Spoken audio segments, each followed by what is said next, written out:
we go. Okay.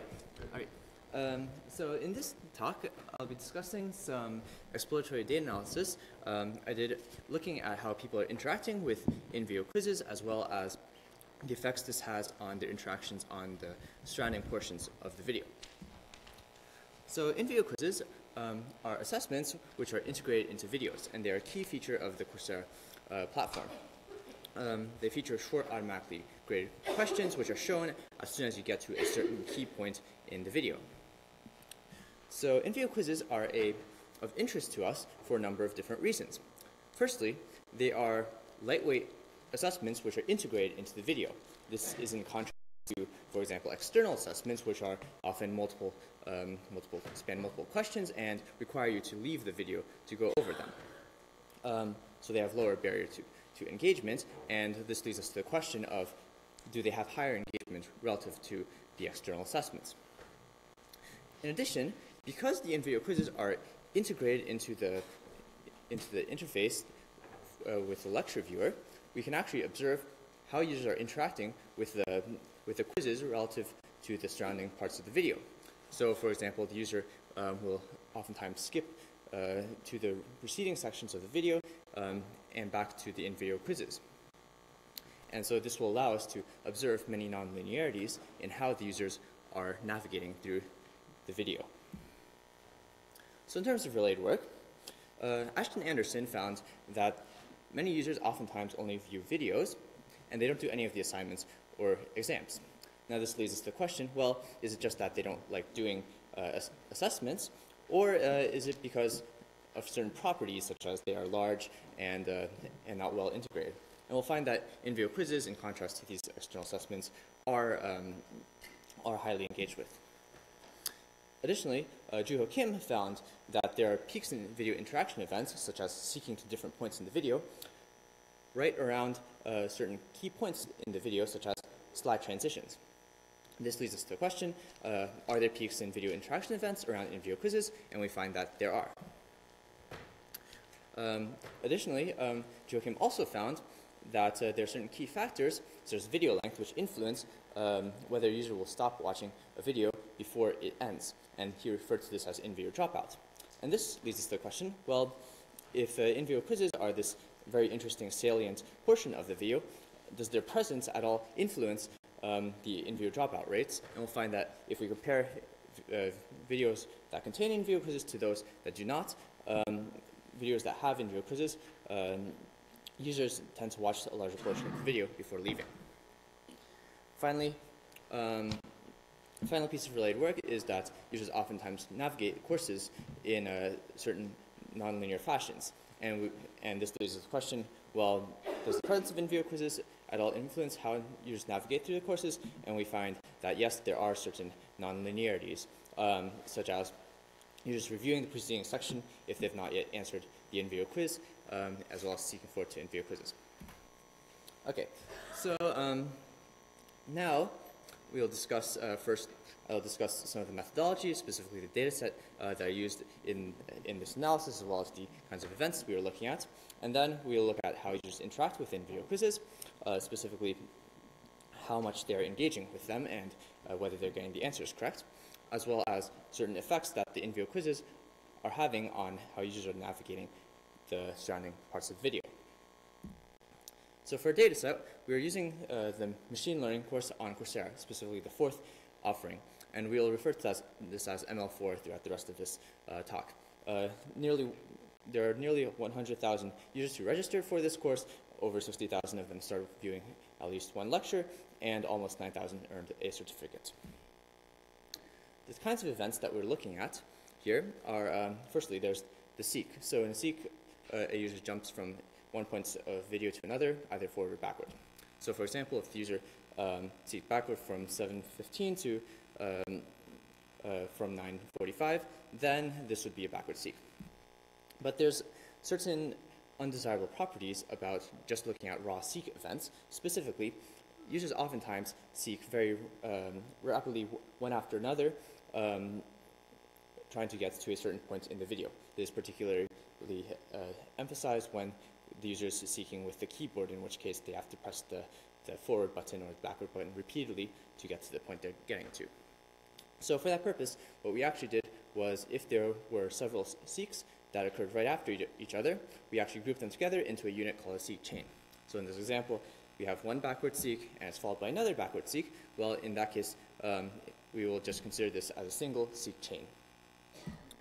Finally, we're also very interested in which parts of the video were actually viewed. Now, this is not information that is actually recorded in Coursera's logs. However, we can reconstruct it by looking at the time that elapses between a play event and the following event.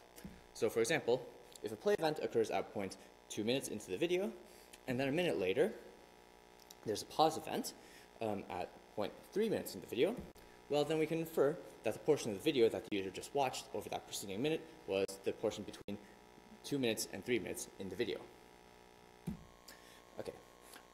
So now we will look at how users are actually interacting with the in-video quizzes, specifically the amount of engagement that they are getting. So firstly, we were interested in, well, are users actually doing the in-video quizzes? So to analyze this, what we did was we took in this course, ML4, all of the lectures that had in-video quizzes in them. And then we looked at, well, which users started looking at them, and which users, and of those users, how many of them will submit an answer to the in-video quiz. And find that 74% of users who begin watching a lecture will submit an answer to its in-video quiz on average. So this indicates relatively high engagement with the in-video quizzes. We are also interested in whether users are answering the quizzes correctly. And we find that 76% of users overall who attempt a quiz, i.e. submit some answer, they'll answer it correctly on the first try. And of that remaining 24% who answer it incorrectly, 76.5% will submit a correct answer within the next 30 minutes. So actually 94.4% of users will submit a correct answer within 30 minutes of an attempt. So just to break this down in a figure, we see that 76% of users will answer the in-video quiz correctly on the first try, 24% will answer incorrectly. Of those who answer incorrectly, the majority will submit a correct answer within the next 30 minutes. And of those who submit a correct answer within the next 30 minutes, most of them don't actually seek before submitting an answer. However, 9.1% do make a seek before submitting an answer. And those who make a seek, the vast majority of them are seeking backwards. And that makes sense because the answer to the in-video quiz and the relevant information to answering it will be contained in that preceding section. We observed that among the users who do not make a seek, they spend about a median of 11 seconds before attempting to submit a new answer, whereas among those who do make a seek, they'll spend approximately 2 minutes before they attempt again and submit another answer.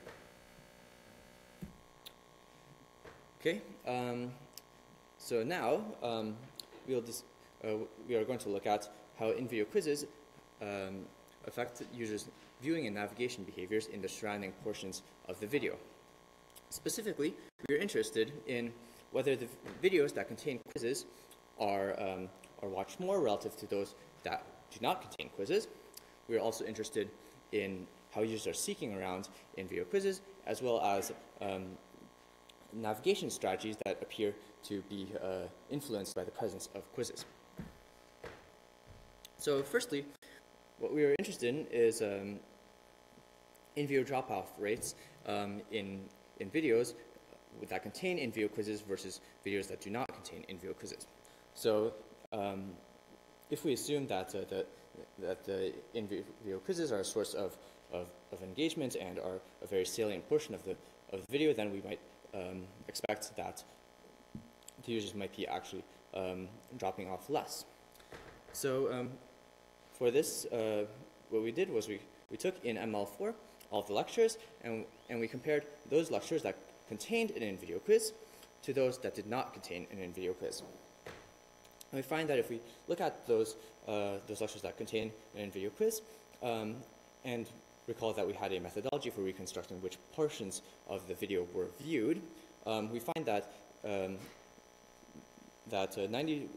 79.1% of the video is watched in in lectures that have an in-video quiz on average within each session. However, in videos that do not contain in-video quizzes, only 59.3% of it is watched. In addition, we also compared the amount of seeking which occurs in videos that contain an in-video quiz versus those that do not, seeking being an indirect measure of engagement. And we find that there is also more amounts of seeking which occurs in the videos with in-video quizzes. That said, one key thing that we need to consider is that obviously the lectures that have the in-video quizzes versus the lectures that do not have in-video quizzes actually have different content. So it may be the case that that actually this increased amount of watching prior to user leaving may actually be just a function of the actual content of the lecture. So that would require a controlled experiment to actually determine. Additionally, we're also interested in which portions of the video that users are seeking around, because seeking around a certain point indicates interests and engagement. And so, for illustration purposes, in the following section, we're going to be looking at a single lecture from the course ML4, specifically lecture 13. We chose it because it has 2 in-video quizzes, and so it will do a good job of illustrating certain patterns. That said, in the paper we have more details that actually analyze all of the lectures within this course. So the major findings we have are that the in-video quizzes are a major source and destinations of the seek chains, and also we find that the seek chains rarely cross over in-video quizzes. So in this figure that you see here, what we have done is that we have plotted every seek source and destination within this lecture. So on the x-axis, what we show is that is the start position of the seek, and on the y-axis, what we show is the destination of the seek. And in the scatter plot, every seek which occurs within this lecture is represented by a point. So the points that have that are bluer represent a higher density of seeking. So, for example, this position here that is highlighted currently are the seeks that have as their destination the first in-video quiz, and that are coming from the preceding section of the video. And the currently highlighted section here are the seeks which are going to the second in-video quiz from the immediately preceding section.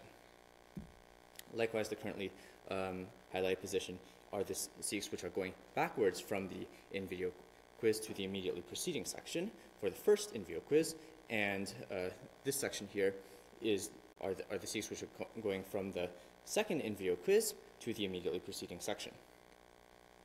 Now, one thing you might notice is that most of the seeks actually fit into these boxes, which are actually delimited by the locations of the in-video quizzes. So what this tells us is that the seeks, they tend to remain within the sections that are delimited by the in-video quizzes.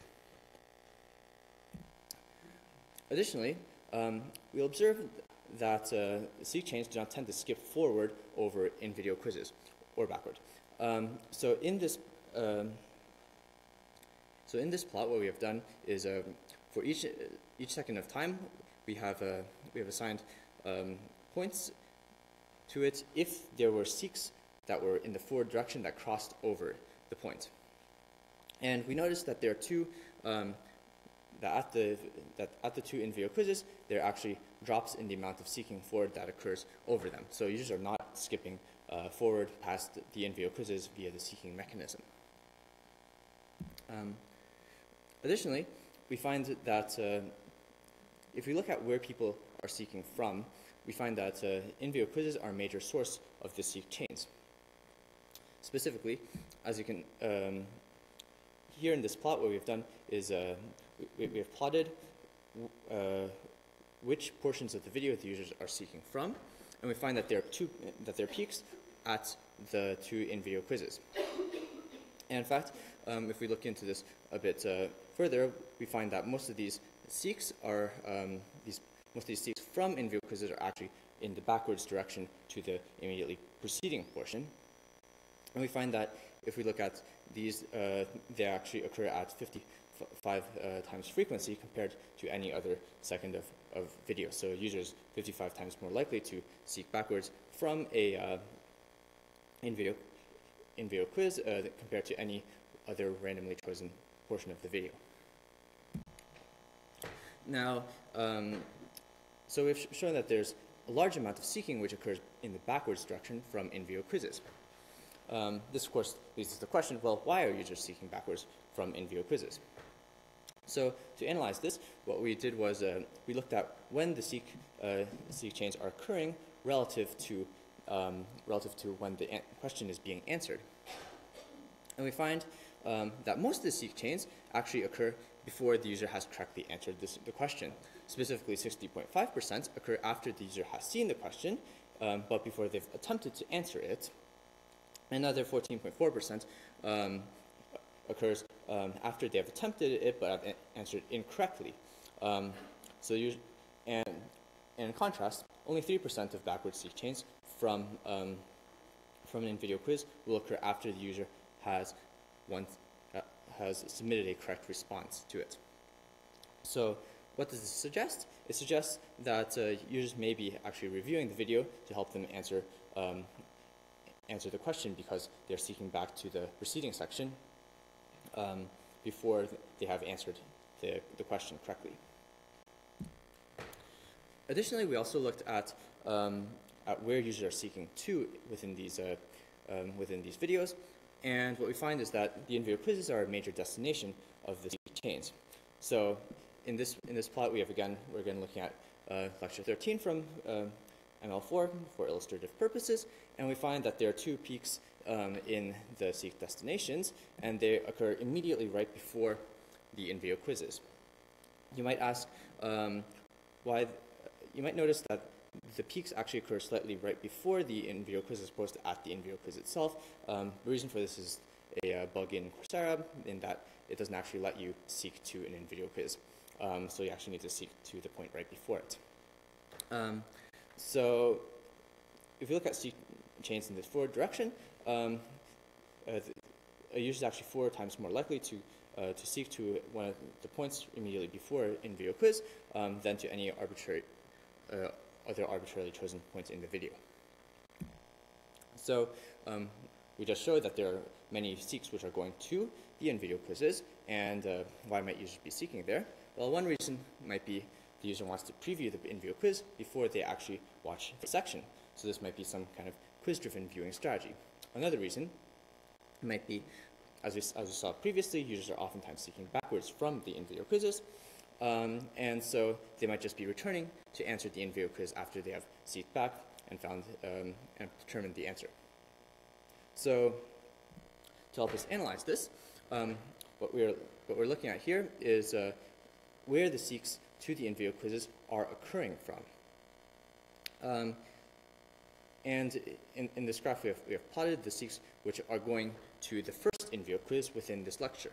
So we see that they're primarily occurring from two particular regions, the preceding section, but in particular from the start of the video, which is highlighted. So the user is literally, they open the video and almost immediately jump forward to the first in-video quiz, which is rather surprising. And of course, we have a second in-video quiz here, so we also look at that, and we observe basically the same phenomenon as well. So the seeks to the second in-video quiz are coming from the immediately preceding section, and in particular, they are coming from actually the preceding in-video quiz, specifically the first in-video quiz. So basically, the user is actually, so there are several users who are actually jumping from basic one in-video quiz to the next. So this is somewhat a quiz-driven navigation behavior.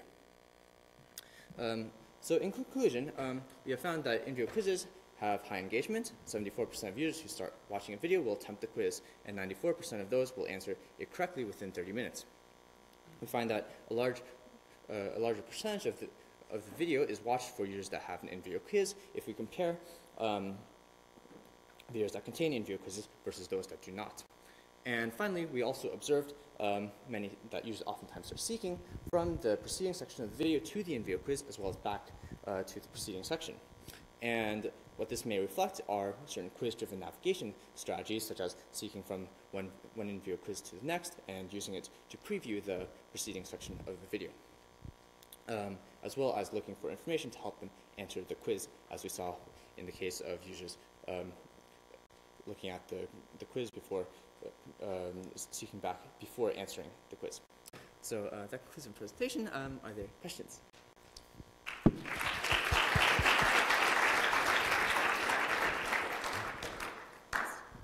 Hi, Armando Fox, UC Berkeley. Good stuff. Since it looks like you weren't looking for any effects of whether a video contained more than one quiz or how many minutes of video separated the quizzes. Were you looking only at the binary, does it or does it not? So actually, let's see this one. So as you can see in this particular, there's a figure, but I haven't been out of this presentation. Most of the videos actually just have one in-video quiz. There are 7 that have 2 in-video quizzes. I think there was 1 that had 3 in-video quizzes. So for all practical purposes, it's 1. For all practical purposes, it's 1. If we actually look at, if we compare, so this is over here, as you can see on the fourth column of this. This was again that figure I cited about users, what percentage of the video a user was watching in the viewing session, given the presence of the in-video quiz. So as you can see in the lecture with 1 in-video quiz, it's higher than with no in-video quizzes, but with the 2 in-video quizzes, it's similar to the figure. Right. No, I got that. I think what I was asking is, did you look for any effect regarding how many minutes of video preceded the quiz? So for example, the likelihood that someone would start or complete the quiz have any connection with how many minutes of video preceded the quiz? And I'm guessing that you haven't looked at that, which is fine. I did not. Okay, and the other very quick question is, when you said that 70 whatever percent give the right answer right away and 94% give the right answer within 30 minutes. Yes. I'm not sure if I missed it, but did you say how you chose 30 minutes as the cutoff threshold? Because that's a long time for videos that are like 3 to 5 minutes in length.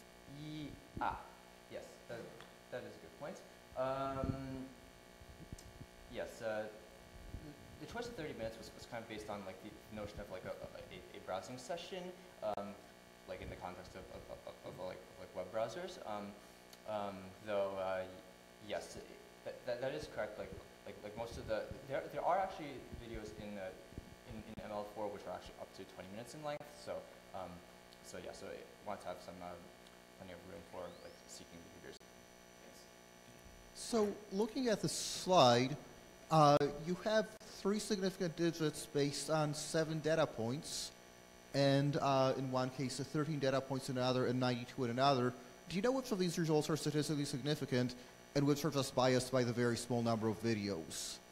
Let's see, the ones for which I did the statistical significant analysis was the no in-video quizzes versus ones which had in-video quizzes, and this difference here was the significant one between the no versus the one. The difference between the lectures with the one with 2 versus 1 was not statistically significant.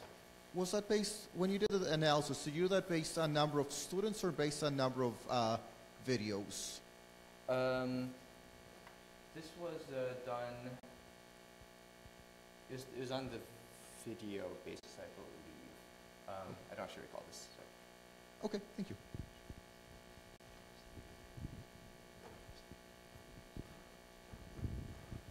It's very interesting, especially the forward-seeking behavior. If I'm thinking about what this has to do with learning outcomes, and yes. So one form of a question is whether you've looked to see how these behaviors associate with learning outcomes. And I guess as a prediction, if doing these interactive activities that have feedback and instruction are apparently worth 6 times what watching a lecture is worth, maybe the fact that a lot of these students are going forward to those assessments is a reflection that they recognize the power of learning by doing. Yes. I guess one challenge in looking at the learning outcomes is that again there are many people who are interacting only with the videos and not actually interacting with the assessments. So it's kind of like these are essentially data points. We can't really. Sorry. Zero scores. So you're basically saying that a user who has essentially worked through the entirety of the course and has just not done all of the quizzes but not done any of the exams would be counted as a zero.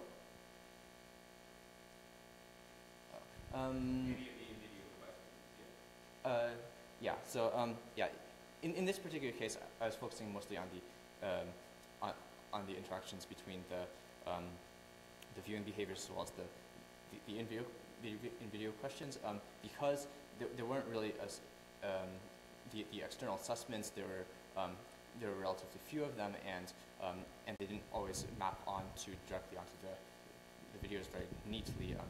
I didn't actually look at that. There were actually a higher number of people who obtained the certificates among those who were doing the in-video quizzes, but because this is somewhat a natural outcome, because of course users who are doing a lot of these assessments are of course also going to be inclined to be doing others. So it's perhaps not really it's kind of a natural phenomenon, not really surprising. Yes. Okay, and we have our last question over here. Thank you, Eleanor. And for the questioners, would you please say your name and your institution? And here with our last question is... Antonio Rangel from Caltech. I think one of the concerns in the world about MOOCs is that they are shallow. They are watered-down versions of courses. And I view some of your evidence as killer evidence for this. I mean, the fact that if the students were thinking hard about the videos, for example, you would expect that they would do a seeking behavior throughout, not just with prompted by a quiz. There's not even a start about the jumping to the quiz and going back. So the question is, have you thought about, based on coming from that, have you thought about using the patterns that you have as a detector of shallow learning in the courses? For example, by comparing students who follow those patterns versus students that go more linearly and they go back and forth, not prompted by quizzes, and see if the performance in exams or something else is higher. I mean, as an instructor of a MOOC, I would kill myself if I see my students doing that. Yeah. I haven't actually done that particular analysis.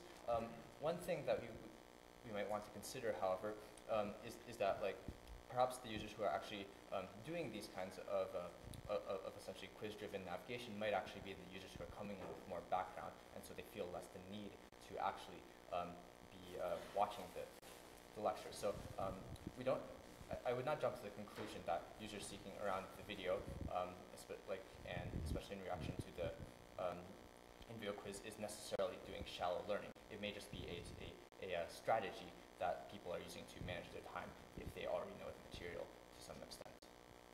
Very good. Thank you, Geza. And join me in thanking our speaker.